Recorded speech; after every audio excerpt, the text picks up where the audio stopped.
Bonsoir à tous, bonsoir à toutes. On continue dans nos halachot qui sont liés aux frais d'agence.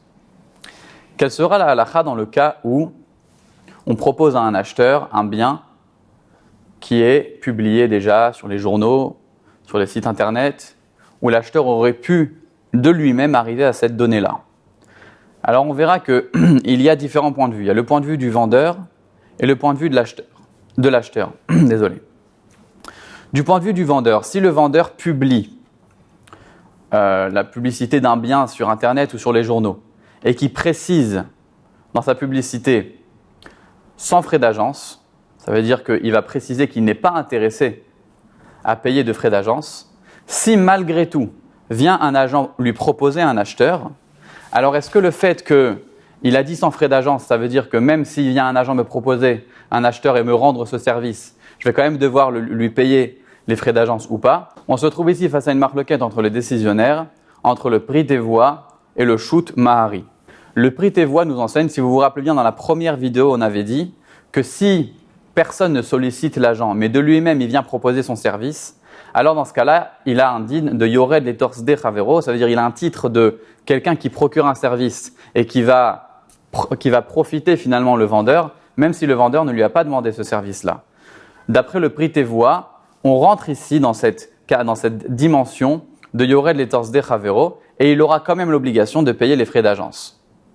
D'après le shoot mahari, à partir du moment où la personne a précisé qu'il ne voulait pas payer de frais d'agence, même si finalement je profite de cet acheteur, je profite du fait d'avoir trouvé l'acheteur, de cette relation avec cet acheteur, je ne vais pas payer de frais d'agence. On est ici face à une marloquette entre les décisionnaires à ce niveau-là. Maintenant, si le vendeur a publié une publicité d'un bien sans frais d'agence, mais qu'il a quand même publié en espérant trouver un acheteur sans que ce soit un agent qui lui propose cet acheteur-là, le Tzitz Eliezer nous enseigne que si il y a un agent qui lui propose un acheteur, bien évidemment, d'après tout le monde, il devra payer les frais d'agence. Parce que c'est pas parce qu'il a publié cette donnée-là devant tout le monde que forcément ça veut dire qu'il n'est pas intéressé à ce qu'il y ait un agent qui vienne. Donc même d'après celui qui pense qu'il ne devra pas payer de frais d'agence dans le cas où il a mis explicitement sans frais d'agence, dans le cas où il a publié sur des plateformes, sur des journaux et sur des sites internet, ça ne veut évidemment pas dire qu'il est contre le fait de payer des frais d'agence. Évidemment qu'il aurait préféré ne pas payer de frais d'agence, mais ça ne veut pas dire qu'il est contre, auquel cas, d'après tout le monde à ce niveau-là, il devra payer les frais d'agence. Ça, c'est du point de vue du vendeur. Maintenant, du point de vue de l'acheteur, si l'agent vient proposer à un acheteur un bien qui est publié partout, alors l'acheteur ne pourra pas dire « oui, tu me proposes quelque chose qui est publié partout, j'aurais pu y arriver de moi-même ». Non, parce que le fait il n'empêche que c'est grâce à l'agent que tu es arrivé à ce bien-là précisément, et auquel cas, même si c'est quelque chose qui est publié et qu'il aurait pu y arriver de lui-même, il devra quand même recevoir ses frais d'agence. Maintenant, même si l'acheteur il a déjà vu une annonce dans un journal, il a déjà vu cette annonce-là sur un site internet et il n'était pas forcément intéressé par cette annonce jusqu'à ce que vienne l'agent pour lui dire voilà, j'ai vu telle annonce et exactement la même annonce qu'il avait vue auparavant, mais cette fois l'agent va lui expliquer regarde, c'est une affaire intéressante par rapport au prix, par rapport à toutes les conditions qu'il y a dans cette vente-là. Alors là, dans ce cas-là, même s'il a déjà vu cette annonce-là, il devra aussi payer les frais d'agence par rapport au fait que c'est grâce à l'agent qu'il a,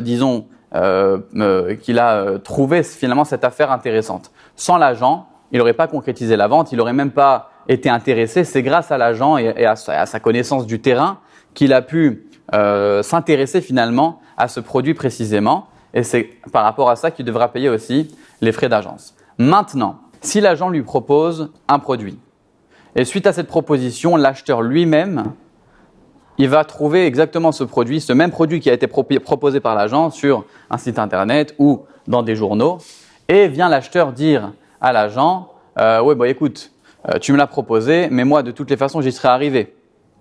Alors dans ce cas-là, on considère que l'argument de l'acheteur, c'est oui un argument, par rapport au fait que seulement dans un cas où honnêtement parlant, il serait vraiment intéressé, il serait vraiment arrivé à ce bien-là sans que l'agent lui en parle.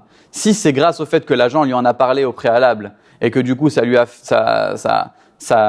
ça a rendu le bien intéressant pour que finalement il va s'intéresser à ce produit-là, alors évidemment l'agent à ce moment-là, c'est lui qui a fait son travail. Mais si effectivement il serait arrivé de lui-même à ce bien-là et il aurait été intéressé de lui-même à ce bien-là, alors dans ce cas-là, l'argument de dire « j'y serais arrivé sans toi », c'est un argument. Ça reste quand même quelque chose qui nécessite de l'honnêteté à ce niveau-là et surtout les yeux d'un dayan pour pouvoir exactement définir le bien. Si par exemple c'est un bien qui a un prix dérisoire par rapport au prix du marché, alors là effectivement on peut dire que l'acheteur de lui-même il serait arrivé à être intéressé par cette affaire. Mais si c'est quelque chose qui est un peu plus subtil, dans ce cas-là il faudra les yeux d'un expert pour pouvoir trancher à ce niveau-là. Voilà pour l'instant pour les halakhot qui sont liés aux frais d'agence. On continuera dans la prochaine série de vidéos, développer un petit peu plus ce sujet-là. Voilà en tout cas dans les grandes lignes. Bien évidemment, c'est des sujets qui sont plus complexes que ce qui paraissent. Chaque halakha est rempli de détails et de nuances. Mais voilà les grandes lignes que je voulais partager avec vous.